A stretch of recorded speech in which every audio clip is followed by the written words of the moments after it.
तो आज हम करने जा रहे हैं माइनक्राफ्ट के कुछ मिथ बस्ट्स।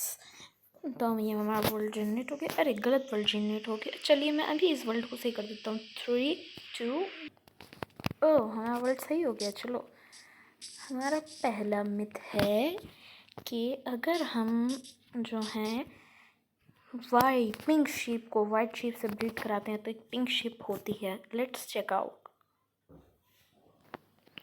तो गाइस मैं लगातार ब्लॉक्स आ रहा हूँ देख ही नहीं रही कोई पिंक शीप।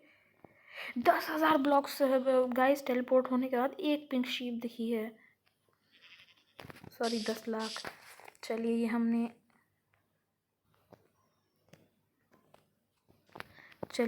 एक वाइट शीप समन की, इसको खिलाया और इसको खिलाया। अब देखें बेबी क्या होता है। White sheep. तो ये एक और बार करके देखते हैं।